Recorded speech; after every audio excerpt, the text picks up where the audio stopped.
Hello दोस्तों, welcome to everyone in my YouTube channel Networking tiger.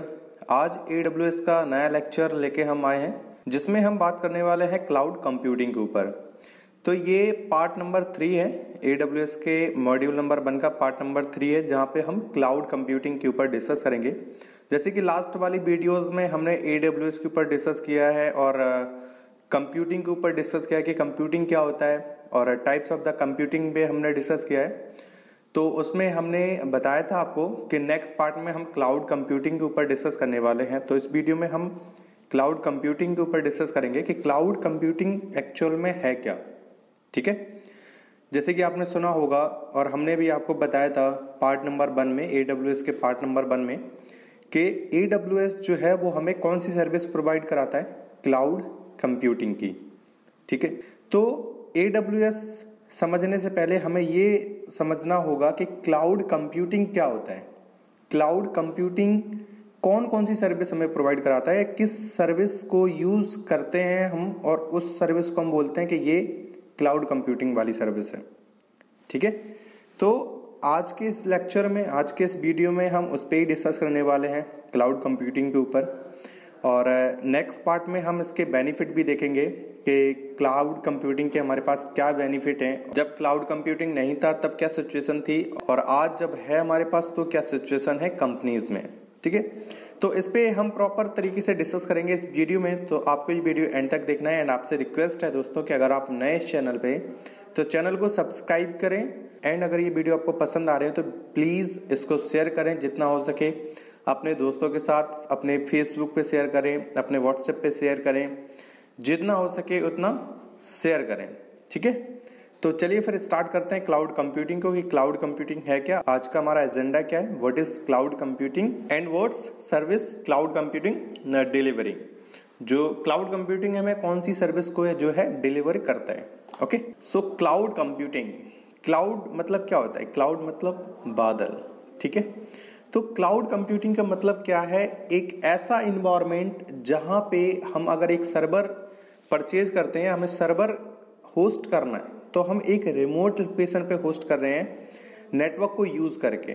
एक ऐसा environment जहां पे अगर हमें डेटा रखना है तो हम किसी चीज पे डेटा रख रहे हैं, लेकिन उस लोकेशन का हमें नहीं पता कि हम कहां पे रख रहे हैं। मतलब वो एक क्लाउड के जैसी ही लोकेशन है, नेटवर्क को यूज करके, इंटरनेट को यूज करके हम रिमोटली किसी लोकेशन पे क्या कर रहे हैं, अपने डेटा को स्टोर कर रहे हैं, या सर्वर होस्ट कर रहे हैं, या कोई भी सर्विस जो है हम वहां पे होस्ट कर रहे हैं। ठीक है, इंटरनेट को यूज करके एक रिमोट लोकेशन पे हम क्या कर रहे हैं, किसी सर्वर को या किसी सर्विस को होस्ट कर रहे हैं बाया इंटरनेट, है ना, ये हमने अभी बताया था। तो उसको हम क्या बोलते हैं, क्लाउड कंप्यूटिंग, है ना। उसको क्या बोला हमने, उसको क्या नाम दिया, क्लाउड कंप्यूटिंग। जैसे कि मान लो हमने एक सर्वर बनाना है, ठीक है, एक हमने क्या किया, रिमोट लोकेशन पे सर्वर बनाया, लेकिन वो हमें लोकेशन नहीं पता कि एग्जैक्ट किस मशीन में जाके हमारा सर्वर बना है ना। तो उसको हमने क्या बोला, क्लाउड कंप्यूटिंग। इंटरनेट को यूज करके एक हमने रिमोट लोकेशन पे किसी सर्वर को बनाया, किसी सर्विस को होस्ट किया, या हम डेटा अपना स्टोर कर रहे हैं। फॉर एग्जाम्पल, आप सभी ने गूगल ड्राइव तो यूज किया ही होगा, जीमेल यूज किया होगा, और भी सारे प्रोवाइडर हैं, जैसे मेगा क्लाउड है, ये भी अपना फ्री कुछ देता है, 50 GB के आप इतना डेटा स्टोर कर सकते हो। तो गूगल ड्राइव की बात कर लेते हैं। जैसे गूगल ड्राइव आपको 15 GB डेटा स्टोर करने के लिए देता है कि आप फ्रीली डेटा को स्टोर कर सकते हो 15 GB तक। तो आपने गूगल ड्राइव में अपना डेटा स्टोर किया, तो क्या आपको पता होता है कि डेटा हमारा किस लोकेशन पे जाके स्टोर हुआ है? नहीं ना। तो वो जो आप इन्वायरमेंट को यूज कर रहे हो वो क्या है, क्लाउड कंप्यूटिंग है। वो क्या है, क्लाउड कंप्यूटिंग, कि आपने अपना डेटा गूगल ड्राइव पे स्टोर किया, लेकिन आपको नहीं है पता कि वो डेटा कहाँ पे जाके स्टोर हुआ है। बस आपको अपनी आईडी पता है कि इस आईडी पे हमारा ये डेटा स्टोर हुआ है ना। कि जब भी आप उस डेटा को, अगर आपको यूज पड़ता है तो आप क्या करोगे, उस आईडी पे आओगे, उस आईडी से गूगल ड्राइव को ओपन करोगे और वहां पे आपको वो डेटा मिलेगा। लेकिन क्या आपको पता था कि किस लोकेशन पे जाके वो डेटा हमारा स्टोर हुआ है? तो उस टाइप की प्रोसेस को हम क्या बोलते हैं, क्लाउड कंप्यूटिंग। वही पूरा इस थ्योरी में मेंशन है। तो क्या लिखा है, the practice of using a network of remote server and service hosted on the internet to store, manage and process data rather than local server or a personal computer. ठीक है, internet को use करके एक हमने remote location पे server host किया या service host किया, या हम कोई अपना डेटा स्टोर कर रहे हैं कहीं पे, ठीक है, कोई प्रोसेस कर रहे हैं, तो उसको हम क्या बोलते हैं, क्लाउड कंप्यूटिंग।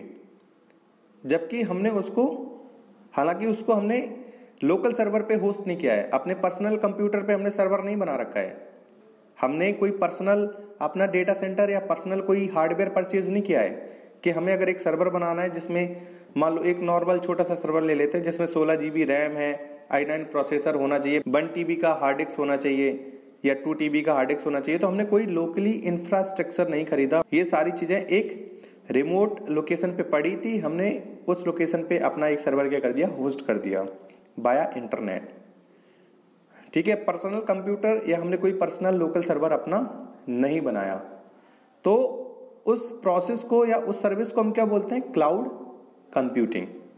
ठीक है, जैसे आपके यहाँ पे जो क्लाउड होता है वो क्या प्रोवाइड कराता है, पानी, वर्षा हो रही है, ठीक है, तो किस बादल से वर्षा हो रही है ये हमें पता नहीं होता, हमें सिर्फ आउटपुट से मतलब है कि वर्षा हो रही है, यहाँ पे पानी बरस रहा है। ठीक है, तो सेम ऐसे यहाँ पे आप मान सकते हो कि एक रिमोट लोकेशन पे आपका सर्वर बना है और आप उसको यूज कर रहे हो, आपको आउटपुट मिल रहा है, लेकिन आपको एग्जैक्ट नहीं पता कि ये मशीन है जहां पे आपका सर्वर होस्ट है। ठीक है, सो यहाँ पे क्या होता है, आप सर्वर बना सकते हो, स्टोरेज, एप्लीकेशन, नेटवर्क सर्विसेज जो है आप यहाँ पे यूज कर सकते हो with the help of cloud computing. बस क्लाउड कंप्यूटिंग की क्या रिक्वायरमेंट है, आपके पास क्या होना चाहिए, सिर्फ इंटरनेट। क्या होना चाहिए, इंटरनेट। अगर इंटरनेट है तो आप ये सारी चीजें कर सकते हो। ठीक है, तो क्लाउड कंप्यूटिंग, अगर आपको क्लाउड कंप्यूटिंग से कोई सर्विस चाहिए तो आपके पास सिर्फ एक प्री रिक्विजिट है कि आपके पास एक चीज होना चाहिए, वो क्या है, इंटरनेट। तो cloud computing is a delivery of computing service like server, storage, database, networking, software, analytics and more over the internet, या बोल सकते हैं क्लाउड। तो क्लाउड कंप्यूटिंग क्या है, ये सारी सर्विसेज जो है वो आपको प्रोवाइड कराता है। ठीक है, क्लाउड कंप्यूटिंग क्या है, इस टाइप की सर्विसेज को हम क्या बोलते हैं, क्लाउड कंप्यूटिंग, जिसमें वो हमें सर्वर प्रोवाइड करा सकता है, storage, database, networking, software, analytics and more over the internet. ये सारी चीजें आपको इंटरनेट के थ्रू क्या हो सकती हैं, एक्सेस हो सकती हैं। तो कुछ कंपनीज जो हैं वो आपको क्लाउड कंप्यूटिंग की सर्विस प्रोवाइड कराते हैं, तो उनको हम बोलते हैं क्लाउड प्रोवाइडर। ठीक है, जो कंपनीज आपको ये सारी सर्विसेज प्रोवाइड कराता है उसको हम बोलते हैं क्लाउड प्रोवाइडर, जिसमें से एक हमारा है AWS, जिसके बारे में हम पढ़ रहे हैं, है ना। तो companies offering these computing service are called cloud provider and typically charge for cloud computing service based on the usage similar to how you are billed for water और इलेक्ट्रिसिटी एट होम। अब देखो, बात ये आती है कि हम cloud computing को क्यों यूज करें, क्या बेनिफिट है हमें यूज करने का। तो मैं आपको एग्जांपल बताता हूँ, रियल लाइफ का एग्जांपल बताता हूँ, फिर हम इस पे भी आते हैं, नेटवर्क पे भी आते हैं, इसके अकॉर्डिंग भी समझते हैं। लेकिन एक बार मैं आपको रियल लाइफ में एग्जांपल बता दूं तो आपको और भी अच्छे से क्लियर होगा। अब सपोज दैट, मान लो कि आप ना कानपुर में रहते हो। ठीक है, कानपुर कहाँ पे, यूपी में, अगर नहीं पता, उत्तर प्रदेश, और उत्तर प्रदेश कहाँ है, इंडिया में। ठीक है, तो आप मान लो कानपुर में रहते हो और आप दिल्ली आए हो, पढ़ने आए हो या फिर जॉब करने आए हो, जो भी करने आए हो मान लो, तो आपका घर कहाँ पे है, कानपुर में। अच्छा सा घर है, 4 रूम है, 10 रूम है, जो भी है आपका। तो आपके सब लोग यहाँ पे रहते हैं, मम्मी पापा या जो भी पेरेंट्स हैं सभी यहाँ पे रहते हैं, बट आपको अकेले आना है कहाँ, दिल्ली। किसके लिए, मान लो आप जॉब करने आए या फिर पढ़ने आए, कुछ भी मान सकते हो। तो आप मान लो जॉब कर रहे हो, तो दिल्ली में घर लेना इतना पॉसिबल नहीं है क्योंकि बहुत ज़्यादा महंगा पड़ जाएगा। ले सकते हो, कोई इशू नहीं है। आप मान लो अगर फ्लैट लेते हो तो अगर वो आपको 20 लाख का भी फ्लैट पड़ा तो बहुत महंगा हो जाता है, 20 लाख, है ना। तो फ्लैट लेने से अच्छा क्या है। और फिर ये नहीं, आज आपका दिल्ली में सिलेक्शन है, मे बी कल आपका मुंबई में हो जाए या हैदराबाद पहुंच जाओ आप, चेन्नई पहुंच जाओ, किसी और लोकेशन पे पहुंच जाओ, तो फिर इस फ्लैट का क्या यूज है भाई? आपको तो जॉब करनी है। आज आप दिल्ली में कर रहे हो, कल 1 साल बाद या 2 साल बाद आप मुंबई में पहुंच गए या फिर आउट ऑफ कंट्री पहुंच गए, तो हर जगह पे फ्लैट लेना ये पॉसिबल भी नहीं है और ये आपके बेनिफिट में भी नहीं है। तो आप क्या करते हो, ऑलरेडी किसी का घर बना हुआ है, ठीक है, ऑलरेडी किसी ने अपना घर बनाया हुआ है, उसमें एक रूम आप क्या ले लेते हो, रेंट पे ले लेते हो। ठीक है, आपको बनाना नहीं है, आपको कुछ नहीं करना है, बस किसी ने अपना घर बना रखा था, हमने क्या ले लिया, उसका एक रूम जो है जितना हमें यूज करना है, जितने में हम रह सकते हैं, हमें 1 रूम की रिक्वायरमेंट है, हमें 2 रूम की रिक्वायरमेंट है, हमें 4 रूम की रिक्वायरमेंट है, जो हमें रिक्वायरमेंट है उस रिक्वायरमेंट के हिसाब से हम उन रूम को क्या कर सकते हैं, रेंट पे ले सकते हैं। ठीक है, अब कल को अगर तुम्हें मुंबई जाना है 1 साल बाद, तो मुंबई में सेम आप यही प्रोसीजर जो है अप्लाई करोगे। किसी बंदे ने अपना मकान बना रखा होगा, हमें जितने रूम की रिक्वायरमेंट है उससे हम क्या ले लेते हैं, रूम रेंट पे ले लेते हैं और मंथली हम उसका क्या करते हैं, बिल पे कर देते हैं। जितने भी आपने रूम लिया, मान लो 2500 में, 3000 में, 5000 में रूम आपने लिया, तो उसका आप क्या कर रहे हो, बिल पे कर रहे हो मंथली। तो ये बताओ, ये आपके लिए बेस्ट है या ये बेस्ट है?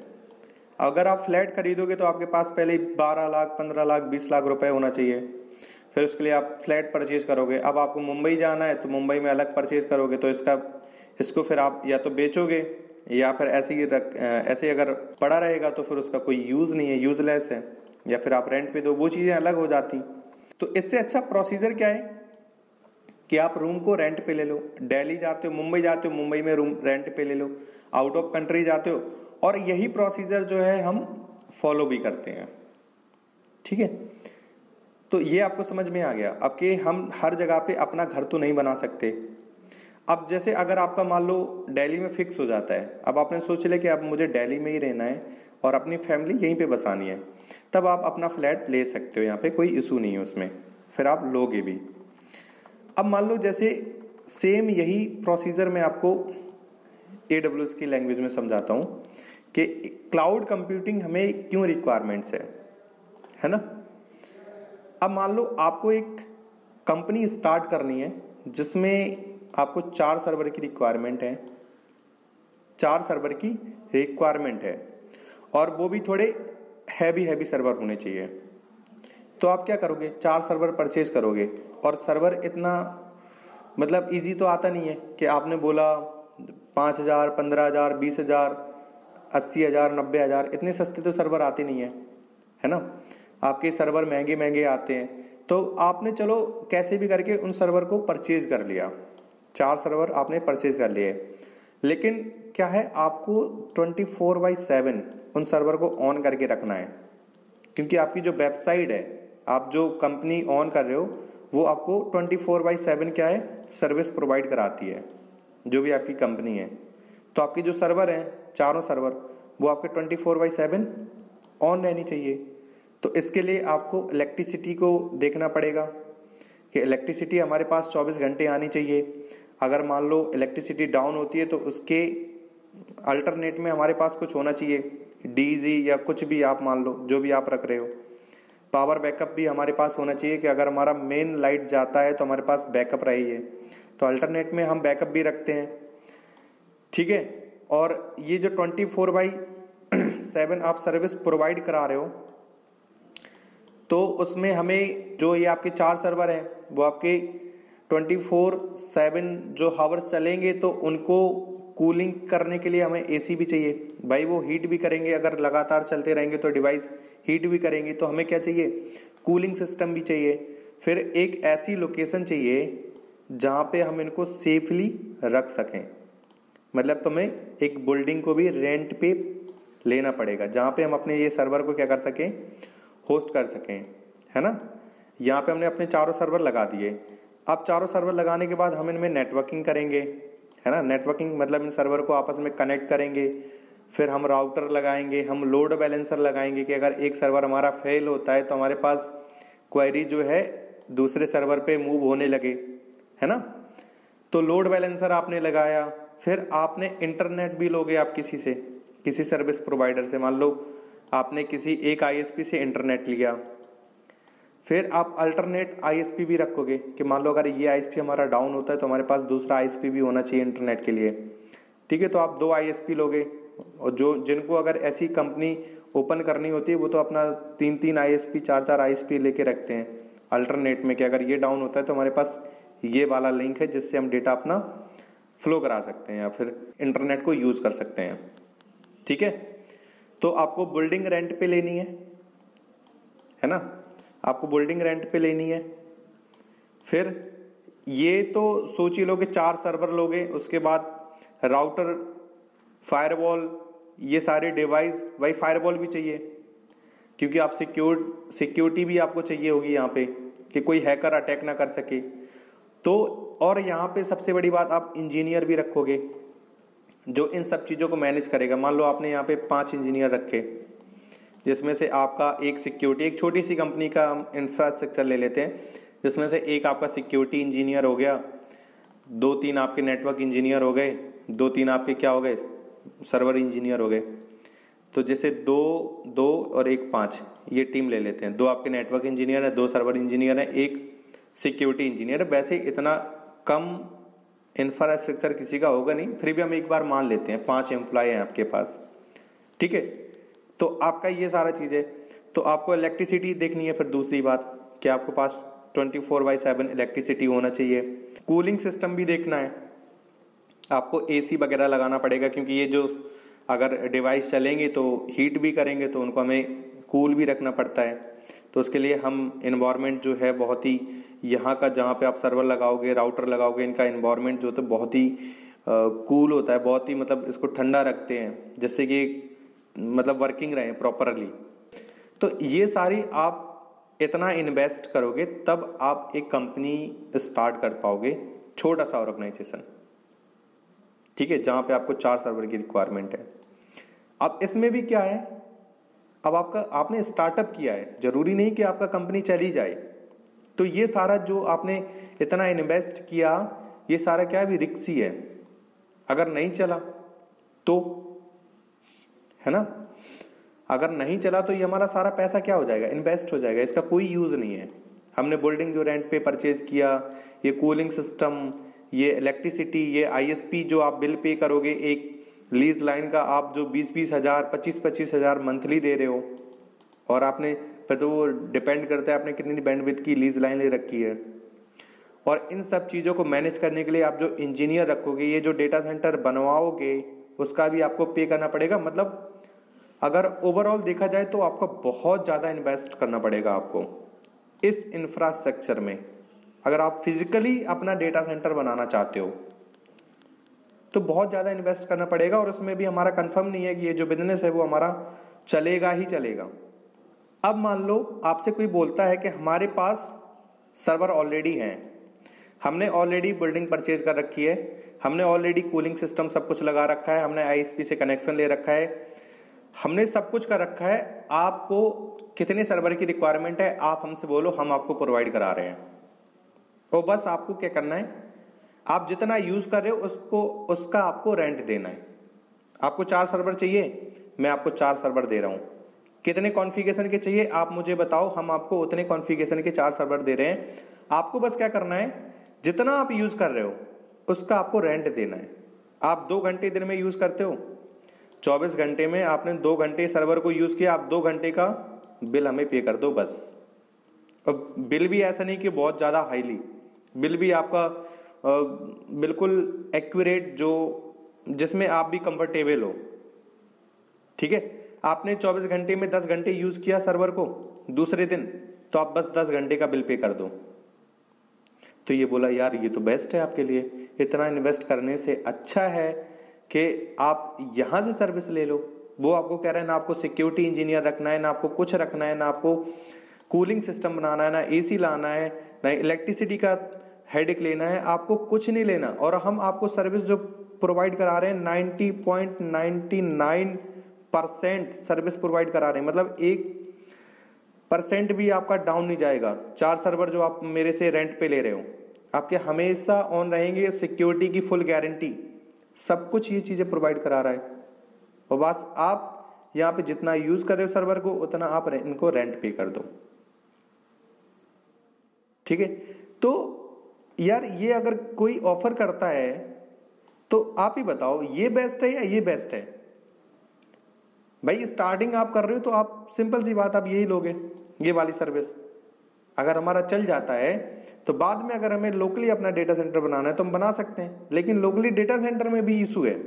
मान लो अगर आपका चल गया ये बिजनेस, आपका बिजनेस चल गया, आपने लोकली डेटा सेंटर बना लिया, ठीक है। अब क्या हुआ, मान लो जैसे पहले आपके पास 500 यूजर पर डे आते थे, 500 यूजर पर डे आते थे, जिसमें से आपके 4 सर्वर जो है उनकी क्वेरी को हैंडल कर लेता था अच्छे से। 500 सर्वर का ट्रैफिक या 500 सर्वर का क्वेरी आया, ये 4 सर्वर जो थे अच्छे से रिस्पॉन्स कर देते थे, उनको कोई इशू नहीं था। अब आपका धीमे धीमे बिजनेस बढ़ा, अब आपके जो यूजर हुए वो 700 हुए, 1000 हुए। अब मान लो आपके एक टाइम पे 2000 यूजर आने लगे एक साथ में, मतलब एक दिन में कितनी क्वेरी आने लगी, 2000 यूजर आपके वेबसाइट पे विजिट करने लगे। तो 4 सर्वर जो हैं वो 2000 के डेटाबेस को हैंडल नहीं कर सकते, तो आपको क्या करना पड़ेगा, यहाँ पे सर्वर इंक्रीज करना पड़ेगा। फिर से आप मार्केट से सर्वर परचेज करो, फिर से आप 4 सर्वर को इंस्टॉल करवाओ, उनका कूलिंग सिस्टम सब कुछ आप फिर से उनको मैनेज करो, लोड बैलेंसर परचेज करो, सारी चीजें आपको फिर से वो सारी चीजें परचेज करनी पड़ेंगी। ठीक है। तीसरी बात, अब मान लो आपके पास कोई ऐसी वेबसाइट है, जैसे अमेजोन का ले लो, जहां से आप चीजें परचेज करते हो, फ्लिपकार्ट ले लो, है ना। तो ये साइट है, ये क्या करते हैं, जैसे सेल लगाते हैं, है ना, दीपावली पे, होली पे या कोई भी फेस्टिवल है, ये अमेजोन, फ्लिपकार्ट, है ना, ये क्या करते हैं, सेलिंग लगाते हैं। तो उसमें होता क्या है, जैसे नॉर्मल यूजर आपका 5000 यूजर पर डे आ रहे हैं इन वेबसाइट पे, जो फोन को देखते हैं या जो भी उनको परचेज करना है, अपनी इंटरेस्टिंग सी चीजों को देखते हैं। अब इन्होंने सेलिंग लगाया तो सेलिंग में भाई यूजर बढ़ेंगे। अब मान लो आपके 20,000 यूजर आने लगे, मतलब 5000 यूजर पर डे आ रहे थे, तो इनके पास थे मान लो 10 सर्वर जो इनकी क्वेरी को अच्छे से हैंडल कर लेते थे। अब मान लो एक मैं छोटा सा आइडिया बता रहा हूं बस आपको, जिससे कि आपको समझ में आ जाए, बाकी इससे भी ज्यादा आपके यूजर एक बार हिट करते हैं, मैं बस आपको समझाने के लिए इतना ले रहा हूं। मान लो सेलिंग के टाइम आपके पर डे या पर मिनट में 20,000 यूजर विजिट करने लगे आपके वेबसाइट पे, तो आपको क्या लगता है 10 सर्वर हैंडल कर लेंगे इन 20,000 क्वेरी को, रिस्पॉन्स कर देंगे जल्दी से? नहीं कर पाएंगे। और यूजर को अगर थोड़ा सा भी लगा कि यहाँ से रिस्पॉन्स मतलब यहाँ से रिस्पॉन्स जो है वो लेट आ रहा है, तुरंत आपकी वेबसाइट छोड़ के वो दूसरे वेबसाइट पे चला जाएगा जहां पे उसको अच्छा सा रिस्पॉन्स मिल रहा है, क्योंकि वो वेट नहीं कर सकता। जो आपका एंड यूजर है वो वेट नहीं कर सकता कि आपका सर्वर चल रहा है या नहीं चल रहा है। अगर उसे रिस्पॉन्स नहीं आ रहा है तुरंत दूसरे साइड में मूव हो जाएगा वो, है ना। तो अब यहाँ पे जो सेल है वो आपकी 3 दिन की है, तो मतलब ये जो यूजर है वो 3 दिन ही आने हैं, 3 दिन के बाद नॉर्मल 5000 पे आ जाएंगे। तो 3 दिन के लिए आपको सर्वर परचेज करने पड़ेंगे, कितने, मान लो अगर 10 सर्वर थे जो आपके 5000 यूजर का डेटा अच्छे से हैंडल कर रहे थे, तो 20,000 के लिए आपको 40 सर्वर परचेज करने पड़ेंगे और 30 सर्वर नए लगाने पड़ेंगे आपको। और ये 30 सर्वर कब तक यूज हो रहे हैं, सिर्फ 3 दिन तक। जहां सेलिंग खत्म हो गई ये 30 सर्वर जो है आपके बेकार है। ये फिर से कब यूज होंगे, जब आप फिर से 3 दिन की सेलिंग लगाओगे। भाई रोज रोज तो सेलिंग लगती नहीं है। तो इससे अच्छा क्या है, अगर मान लो आपसे कोई बोले कि अगर आपके पास 10 सर्वर हैं और आपका ट्रैफिक जो है आने लगा और आप चाहते हो कि सर्वर हमें इंक्रीज करने हैं, तो मैं आपको सर्वर इंक्रीज करने की भी फैसिलिटी देता हूं। आपको 10 सर्वर और चाहिए, मैं आपको 10 सर्वर और भी दे रहा हूं। तो ये सर्विस क्या है, ये बेस्ट है। आपको यहां पे कुछ भी मैनेज नहीं करना, बस आपके पास क्या होना चाहिए, एक AWS इंजीनियर, जैसे AWS की नॉलेज हो कि AWS या कोई भी क्लाउड प्रोवाइडर, अज्योर है, गूगल क्लाउड है, उसको नॉलेज होनी चाहिए इन सब चीजों की कि कैसे हम सर्वर क्रिएट करते हैं, कैसे हम डेटा मैनेज कर सकते हैं, कैसे हम बिलिंग को मेंटेन करके रखते हैं कि कौन सा सर्वर हम कब यूज करें, कौन से इन्वायरमेंट में यूज करें, जिससे कि हमें कम से कम अपने बिल को पे करना पड़े। तो यार कुल मिला के ये बेस्ट है आपके लिए या फिर ये बेस्ट है? आप ही बताओ, ये बेस्ट है ना आपके लिए? तो ये सारी जो सर्विस आपको प्रोवाइड करा रहा है, इस सर्विस को हम क्या बोलते हैं? Cloud computing. और ये जो सारी सर्विस प्रोवाइड करा रहा है उसको हम बोलते हैं क्लाउड प्रोवाइडर, जिसमें से एक क्लाउड प्रोवाइडर है हमारा AWS, जिसने मार्केट को सबसे ज्यादा ग्रैब कर रखा है, AWS ने। और सबसे पहले यही आया था क्लाउड कंप्यूटिंग की सर्विस जो प्रोवाइड करा रहा था, कौन? AWS। उसके बाद अज्योर, गूगल क्लाउड, अलीबाबा, ये सारी चीजें आई। ठीक है, तो क्लाउड कंप्यूटिंग क्या है? आपको एक रिमोट लोकेशन पे आप क्या करते हो? अपने सर्वर को स्टोर करते हो, होस्ट करते हो, अपनी सर्विस को होस्ट करते हो, वहां पे डेटा को होस्ट कर रहे हो। तो वो सारा क्या है? क्लाउड कंप्यूटिंग है। तो ये सारी सर्विसेज हमें कौन प्रोवाइड कराता है? AWS है, अज्योर है, गूगल क्लाउड है ना?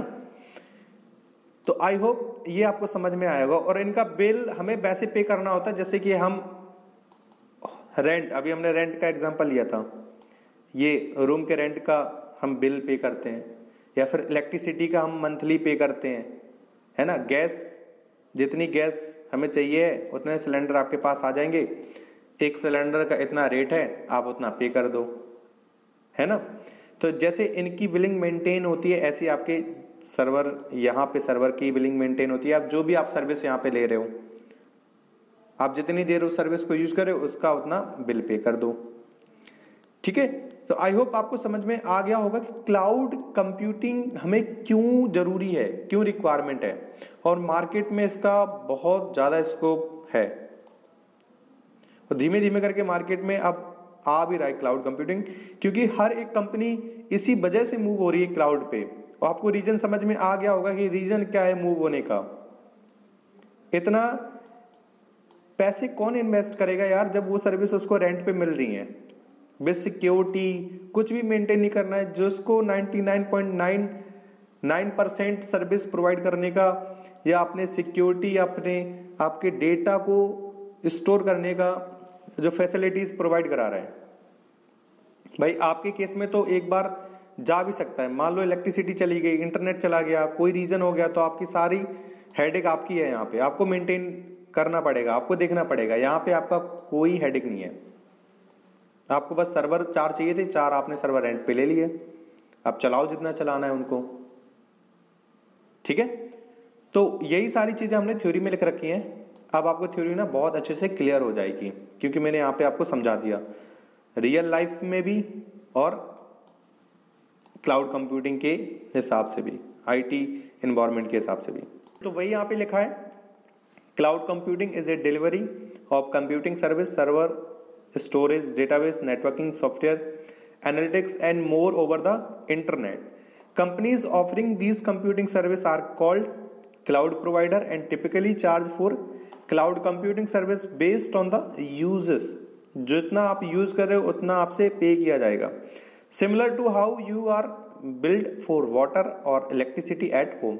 जैसे कि आप घर का बिल पे कर रहे हो, इलेक्ट्रिसिटी का बिल पे कर रहे हो, गैस का बिल पे कर रहे हो, वाटर का बिल पे कर रहे हो, सेम ऐसे आपको यहाँ पे बिल पे करना होता है।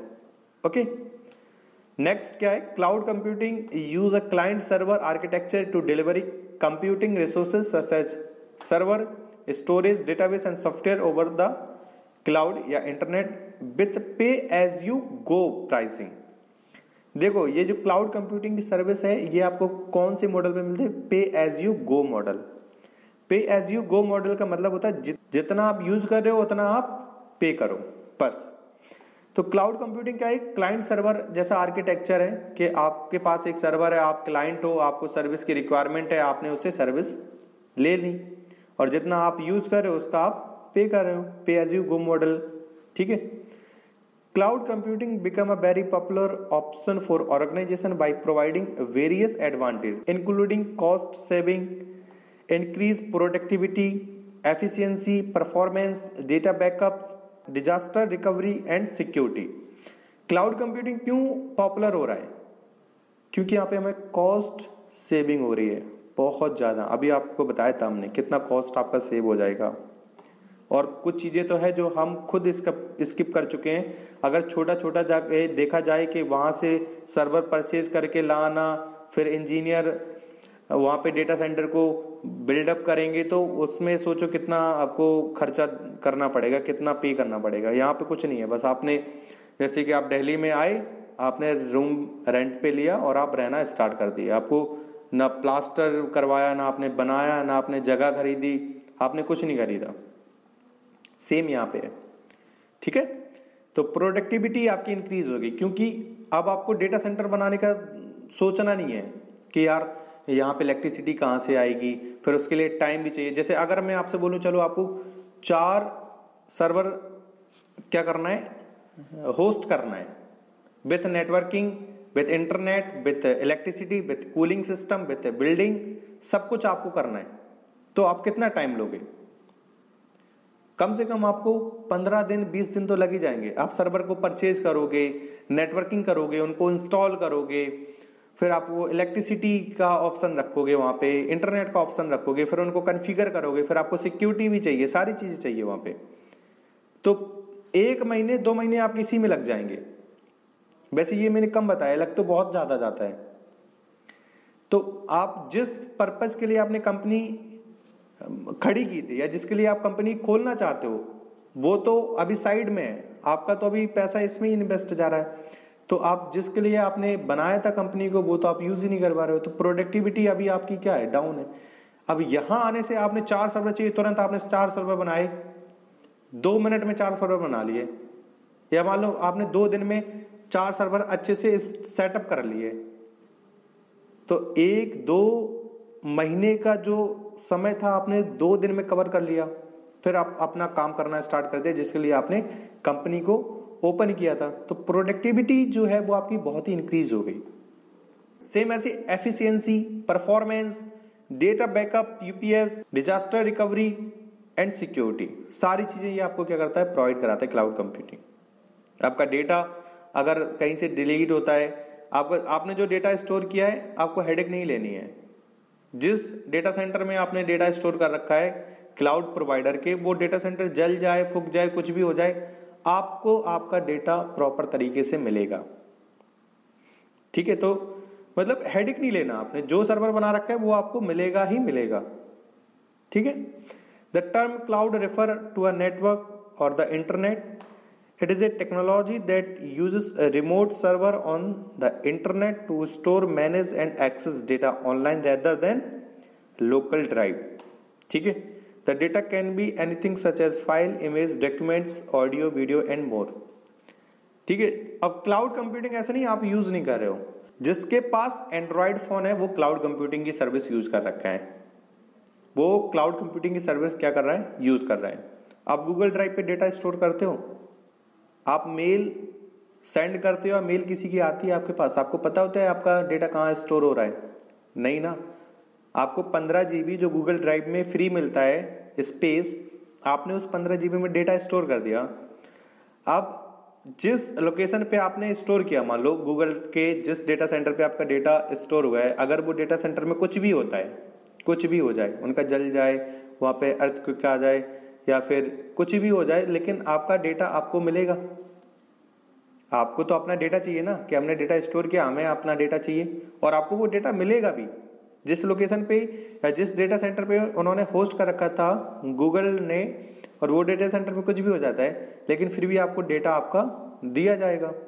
सेम यहाँ पे है कि आपने जिस लोकेशन पे मशीन क्रिएट की है, वो क्लाउड प्रोवाइडर का जो डेटा सेंटर है, जहां पे आपने मशीन को होस्ट कर रखा है, वहां पे कुछ भी हो जाए, आपको टेंशन लेने की जरूरत नहीं है। आपको आपकी मशीन प्रॉपर तरीके से वर्किंग में मिलेगी। ठीक है। तो क्लाउड कंप्यूटिंग की सर्विस जो है वो सभी ने यूज कर रखी है। आप दिन भर डेटा स्टोर करते हो, गूगल फोटोज पे जाके अपना डेटा स्टोर कर रहे हो, तो वो एक क्या है, क्लाउड कंप्यूटिंग की ही सर्विस है ना। हम लोकली SD कार्ड में ना स्टोर करके हम उसको क्लाउड पे स्टोर कर रहे हैं। अब हमें बेनिफिट क्या है, हमें जहां पे भी वो डेटा चाहिए, बस हमारे पास एक आईडी है, एक पासवर्ड है, लॉग इन किया, तुरंत हमें डेटा मिल गया। अब अगर लोकली आप फोन में स्टोर करते हो तो आपके पास हमेशा फोन होना चाहिए। अगर फोन नहीं है तो आप उस डेटा को यूज नहीं कर पाओगे, है ना। अगर गूगल ड्राइव में है तो आपके पास एक आईडी है, एक पासवर्ड है, आप लॉग इन करो, कहीं पे भी यूज कर लो। लेकिन उसके लिए आपको रिक्वायरमेंट क्या है? इंटरनेट होना चाहिए। आपके पास क्या होना चाहिए? इंटरनेट। सेम यहाँ पे है कि आपके पास इंटरनेट होना चाहिए। अब आपके पास इंटरनेट नहीं है तो आप इन सर्विस को यूज नहीं कर सकते, ठीक है। तो आई होप ये आपको समझ में आया होगा कि क्लाउड कंप्यूटिंग क्या होता है और क्लाउड कंप्यूटिंग में हमें कौन कौन सी सर्विस मिलती है, और क्लाउड प्रोवाइडर क्या होता है। AWS क्या है? एक क्लाउड प्रोवाइडर है जो आपको क्लाउड कंप्यूटिंग की सर्विस प्रोवाइड कराता है, ठीक है। तो आई होप ये वीडियो आपको पसंद आया होगा और वीडियो आपको अच्छे तरीके से समझ में आया होगा, क्योंकि मैंने आपको बहुत ही इजी वे में समझाया है कि क्या होता है क्लाउड कंप्यूटिंग और क्लाउड प्रोवाइडर क्या होता है, किस टाइप की सर्विस को हम क्लाउड कंप्यूटिंग की सर्विस बोलते हैं, ठीक है। वीडियो अगर दोस्तों पसंद आया तो वीडियो को लाइक जरूर करें और प्लीज मेरी से भी थोड़ी हेल्प करें, इसको शेयर करें जितना हो सके अपने फेसबुक पे, अपने व्हाट्सएप पे, इंस्टाग्राम पे, ठीक है, अपने दोस्तों के साथ। और नेक्स्ट वीडियो में हम इसके एडवांटेज के ऊपर डिस्कस करेंगे कि क्लाउड कंप्यूटिंग के हमारे पास क्या एडवांटेज हैं, ठीक है। तो दोस्तों मिलते हैं फिर नेक्स्ट वीडियो में, तब तक के लिए नमस्कार एंड बाय।